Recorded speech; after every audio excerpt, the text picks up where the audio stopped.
Howdy ArtyAliens and welcome. I am Paul Yateman. I draw stuff. In today's video I am drawing in a style inspired by H.R. Geiger. I will be showing you a time-lapse of a sketch drawn with a range of pencils and a smudge stick. Today's drawing began with not much of a plan, only to draw a skull and then Geigerize it.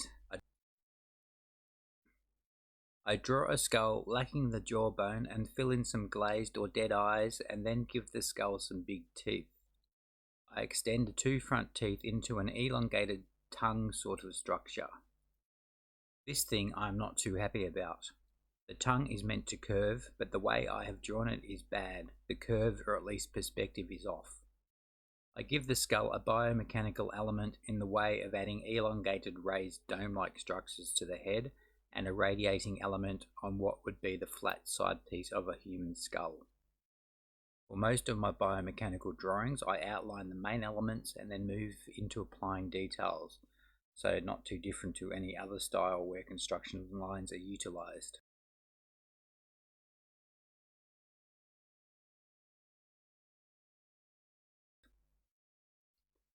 The lines you see me adding on the side of the skull and then all over the dome were inspired by the detail on the derelict in the Alien movie.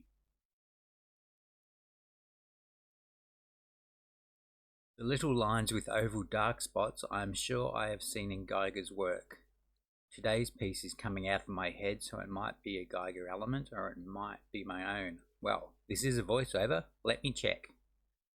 A quick look through my reference books and this element appears to be my own interpretation of muscle attachment points.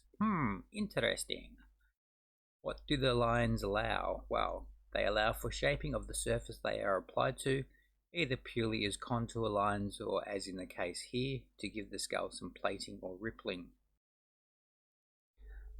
I draw a really thick spinal column on which the skull sits, and the dome at the base of this looks like a door or entrance to me.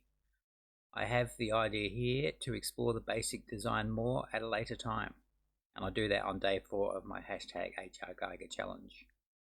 As the canvas was looking pretty sparse, I decided to add some bat-like wings to the drawing. I sketched out the basic outline for these, added some claws, and then began to detail one of the wings with the plan to mirror the design of the first wing onto the second. I wanted to make the wings knobby and bony. By giving the struts uneven lines, I get the knobby look. The only thing that says these are bones is viewer's knowledge. The biomechanical look is achieved with semicircle cutouts and ribbing. I do a little bit of additional shading and clearing up of lines before giving the Baticon the thumbs up of approval. Here's the final piece scanned in. With the exception of the tongue element, I am happy with this drawing. Have a go at this style yourself and share what you come up with via one of my social media accounts or in the comments.